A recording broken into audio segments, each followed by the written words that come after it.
અહીંયા આપણે જે કાઉન્સેલિંગ પ્રક્રિયા છે MBBS અને BDS કોર્સ માટે જે 2025-26માં થઈ હતી, એમાં જે રાઉન્ડ 1 અને રાઉન્ડ 2 માટેના જે રૂલ્સ હતા એ આપણે અહીંયા જોઈશું. હવે આ તમારું પ્રોવિઝનલ મેરિટ લિસ્ટ આવી ગયું છે. 2 દિવસમાં તમારું ફાઇનલ મેરિટ લિસ્ટ આવશે. એના પછી કાઉન્સેલિંગ પ્રક્રિયા સ્ટાર્ટ થશે અને એના પછી તમે અહીંયા રાઉન્ડ 1માં અને રાઉન્ડ 2માં એના શું રૂલ છે કાઉન્સેલિંગ પ્રક્રિયા દરમિયાન એ આપણે અહીંયા જોઈશું.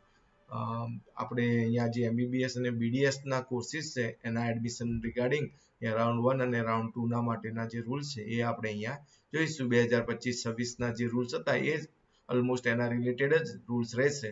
તો આપણે જોઈએ કે ભાઈ રાઉન્ડ 1માં છો તો પછી રાઉન્ડ 2માં કેવી રીતે ભાગ લેવો કે ના લેવો, રાઉન્ડ 1માં શું પ્રોસેસ છે, રાઉન્ડ 1માં તમને એડમિશન મળી ગયું તો શું પ્રોસેસ છે, રાઉન્ડ 2માં એડમિશન મળે તો શું પ્રોસેસ છે, એ બધી જ વસ્તુ આપણે અહીંયા કાઉન્સેલિંગ પ્રક્રિયામાં જોઈશું. પ્રવેશ સમિતિ દ્વારા MCG ભારત સરકાર દ્વારા નિર્ધારિત કર્યા મુજબ સ્ટેટ કાઉન્સેલિંગના ઓનલાઈન રાઉન્ડ કરવામાં આવશે. ઉમેદવારે દરેક રાઉન્ડમાં નવેસરથી રજીસ્ટ્રેશન કરાવી શકશે. ઉમેદવાર કાઉન્સેલિંગ માટે પ્રવેશ સમિતિ દ્વારા નક્કી કરાયેલ ઓનલાઈન રિફંડેબલ રજીસ્ટ્રેશન ફી અને રિફંડેબલ સિક્યોરિટી ડિપોઝિટ સાથે રજીસ્ટ્રેશન કરી શકશે. હવે રાઉન્ડ 1માં નવું રજીસ્ટ્રેશન, મુખ્ય કાઉન્સેલિંગ રજીસ્ટ્રેશન, જેમાં ઉમેદવારે નોન રિફંડેબલ રજીસ્ટ્રેશનની પિન ફી અને રિફંડેબલ સિક્યુરિટી ડિપોઝિટની ચૂકવણી સાથે રજીસ્ટ્રેશન કરી હેલ્પ સેન્ટર ખાતે ડોક્યુમેન્ટેશન વેરિફિકેશન કરાવવાના રહેશે. જે તમે કરાવી નાખ્યું છે, નવી રજીસ્ટ્રેશનનું વેરિફિકેશન રાઉન્ડ 1 માટે થઈ ગયું છે. ઉમેદવારોએ પ્રવેશ સમિતિ દ્વારા જણાવવામાં આવે ત્યારે મર્યાદિત સમયમાં ચોઇસ ફિલિંગ અને ચોઇસ લોક કરવાની રહેશે. તો તમને એ સમય આપવામાં આવશે કે ચોઇસ ફિલિંગનો અને ચોઇસ લોકિંગનો એ ટાઈમ પ્રમાણે તમારે જે ચોઇસ ફિલિંગ કોલેજનું છે MBBS ને BDS નું, એનું તમારે ચોઇસ ફિલિંગ કરી દેવાનું અને પછી ચોઇસ લોક કરી દેવાનું. રાઉન્ડ 1 નું સીટ એલોટમેન્ટ પરિણામ વેબસાઇટ પર જાહેર કરવામાં આવશે. તો MED-ADM જે gujarat.gov.in વેબસાઇટ છે એના ઉપર તમે તમારા વેબસાઇટ પર જે સીટ એલોટમેન્ટ થશે તો એનું રિઝલ્ટ દેખાશે. ઉમેદવારે જો એલોટેડ થયેલી સીટ પર પ્રવેશ મેળવવા માંગતા હોય તો તેઓને જે તે એલોટેડ MBBS BDS ની કોલેજની નિયત ટ્યુશન ફી ભરી અને અસલ પ્રમાણપત્રો પ્રવેશ સમિતિના હેલ્પ સેન્ટર પર જમા કરાવી પ્રવેશ કન્ફર્મ કરાવવા રિપોર્ટિંગ કરીને એડમિશન ઓર્ડર લેવાનો રહેશે. તો તમારા રાઉન્ડમાં કોઈ સીટ એલોકેટ થઈ છે તો એ તમારે હેલ્પ સેન્ટરમાં જવાનું છે, એલોમેન્ટ લેટર લઈને જવાનું છે, ફી ભરીને જવાનું છે. જે બી ફી હશે ત્યાં એ ફી તમારે કોઈ બી બેંકમાં ભરી અને બતાવશે, પ્રોસેસ પ્રમાણે ભરી અને પછી પ્રમાણપત્રો ઓરિજિનલ પ્રમાણપત્રો હેલ્પ સેન્ટરમાં જમા કરવાના છે. પછી રાઉન્ડ 1માં જો નોન એલોટેડ છે, એલોટેડ અને નોન રિપોર્ટેડ, એલોટેડ અને રિપોર્ટેડ ઉમેદવારોએ પોતાના જૂના રજીસ્ટ્રેશન સાથે રાઉન્ડ 2માં ભાગ લેવાની તક આપવામાં આવશે. એટલે તમે રાઉન્ડ 1માં તમને એડમિશન મળ્યું હોય કે ના મળ્યું હોય, સપોઝ મળ્યું અને તમે રિપોર્ટ કર્યો છે, હેલ્પ સેન્ટરમાં એડમિશન લીધેલું છે રિપોર્ટિંગ કરી, તો અને સપોઝ મળ્યું છે પણ એડમિશન રિપોર્ટ કરીને લીધું નથી, તો બી તમે રાઉન્ડ 2માં ભાગ લઈ શકશો. એના માટે નવું રજીસ્ટ્રેશન કરાવવાની જરૂર નથી. એટલે કે રાઉન્ડ 1 ટોટલી ફ્રી એક્ઝિટ સાથે સિક્યોરિટી ડિપોઝિટ જપ્ત કર્યા વગર તમે રાઉન્ડ 2માં ભાગ લઈ શકશો. એટલે રાઉન્ડ 1 એ ફ્રી એક્ઝિટ છે, એની અંદર તમને એડમિશન મળે કે ના મળે તો બી તમે રાઉન્ડ 2માં જઈ શકો છો. પણ ધ્યાન રાખજો કે જો તમને એડમિશન મળ્યું રાઉન્ડ 1માં અને તમે નથી લેતા તો રાઉન્ડ 2 ની અંદર જશો તો રાઉન્ડ 2 ની અંદર એડમિશન મળે કે ના મળે તો તમારે પ્રોબ્લેમ થશે. એટલે તમારે નક્કી કરી દેવાનું કે રાઉન્ડ 1 ની અંદર મને જે એડમિશન મળ્યું છે એ તો એક વખત ફાઇનલ કરી જ દેવાનું અને રિપોર્ટિંગ પણ કરી દેવાનું, જેથી તમારો અહીંયા આધાર એડમિશનનો આધાર રહે. બરાબર.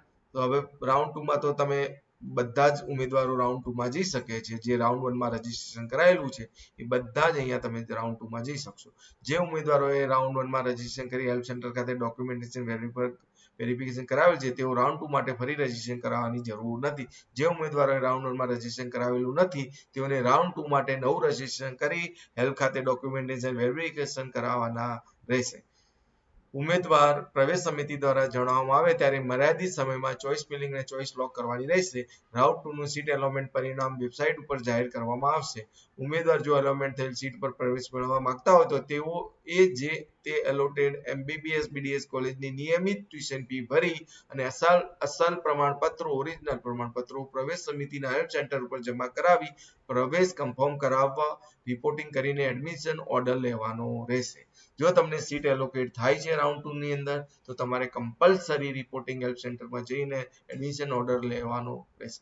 જો ઉમેદવાર રાઉન્ડ 2 માં ભાગ લીધેલો છે અને સીટ એલોમેન્ટ થયેલી હતી તથા ત્યારબાદ MBBS BDS ની કોલેજની નિયત ટ્યુશન ફી ભરેલ નથી અને પ્રવેશ સમિતિના હેલ્પ સેન્ટર ખાતે અસલ પ્રમાણપત્રો જમા કરાવેલ નથી એટલે કે પ્રવેશ કન્ફર્મ કરવામાં આવેલા નથી, તેઓને રિફંડેબલ સિક્યુરિટી ડિપોઝિટ જપ્ત થયેલ છે, ફોરફિટ થઈ જશે. તમારી જે ડિપોઝિટ રિફંડ ડિપોઝિટ તમે ભરેલી હતી એ તમારી ફોરફિટ થઈ જશે. તમે એડમિશન મળ્યું છે રાઉન્ડ 2 માં પણ લેતા નથી તો તમારી એ ડિપોઝિટ ફોરફિટ થઈ જશે.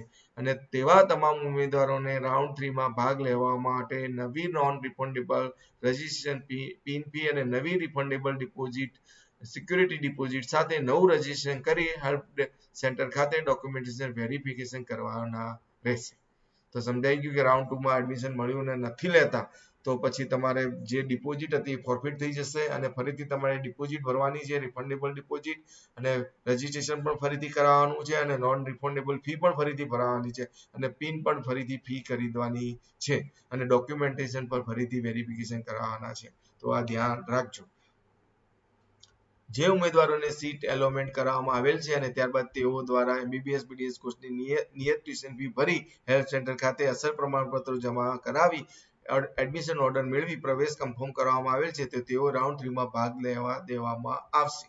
તો તમે રાઉન્ડ 2 ની અંદર તમને એડમિશન મળે છે કાં તો અપડેટ થાય છે સીટ અને તમે ટ્યુશન ફી ભરો છો અને હેલ્પ સેન્ટરમાં અસલ પ્રમાણપત્ર જમા કરાવો છો તો પણ તમને ત્રીજા રાઉન્ડમાં ત્યાં ભાગ લેવા મળશે. ફરીથી રજીસ્ટ્રેશન કરાવવાની જરૂર નથી. રાઉન્ડ 2 માં અપગ્રેડ થતા ઉમેદવારોને રાઉન્ડ 1 ની પ્રવેશ કન્ફર્મ કરેલી સીટ પર કોઈ લેવા દેવા રહેશે નહીં.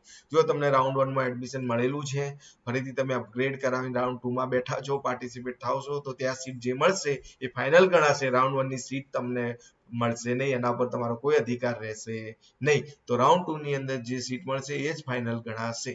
તો આ રાઉન્ડ 1 અને રાઉન્ડ 2 ના રૂલ્સ તમે જાણી લેજો અને એના પછી પાર્ટિસિપેટ થશો એ રીતે જ તમે ડિસિઝન લેજો. તો આ મેં તમને રાઉન્ડ 1 અને રાઉન્ડ 2 માટેના રૂલ્સ જે રેગ્યુલેશન છે એ અહીંયા તમને બતાવ્યા છે. પછી તમને જ્યારે રાઉન્ડ 2 પતશે એ વખતે હું ફરીથી રાઉન્ડ 3 માટેનું તમને ત્યાં બતાવીશ. તો તમે એ રીતે રાઉન્ડ 1 2 માં જ્યારે એલોટેડ થાય છે નથી થતું અને થાય છે તો ક્યારે એડમિશન લઈ લેવું, કેવી રીતે ના લેવું એનું અહીંયા તમને ટોટલી ડિટેલ બતાવેલી છે. રાઉન્ડ 1 ફ્રી એક્ઝિસ્ટ છે, રાઉન્ડ 2 એ ફ્રી એક્ઝિસ્ટ નથી. તમને એડમિશન મળ્યું નથી લેતા તો તમારી ફી જશે અને તમારે ફરીથી રજીસ્ટ્રેશન રાઉન્ડ 3 માટે ફરીથી રજીસ્ટ્રેશન રાઉન્ડ 2 માં કરાવવું પડશે. બરાબર, તો આ ધ્યાન રાખજો. તો અમારી ચેનલ જે જોબ કેરિયર એજ્યુકેશન છે એને સબસ્ક્રાઇબ કરો અને આ વિડીયો અને શેર અને લાઈક કરો. અમે તમારા માટે કાઉન્સેલિંગ પ્રક્રિયા જે MBBS BDS અને BMS BHMS ની થશે એના માટે અમે નવા વિડીયો લાવતા રહીશું અને તમને ફૂલ ઇન્ફોર્મેશન આપતા રહીશું. આ જે રૂલ રેગ્યુલેશન બતાવ્યા અત્યારે રાઉન્ડ 1 રાઉન્ડ 2 માટેના એ 2025-26 ના રિલેટેડ છે.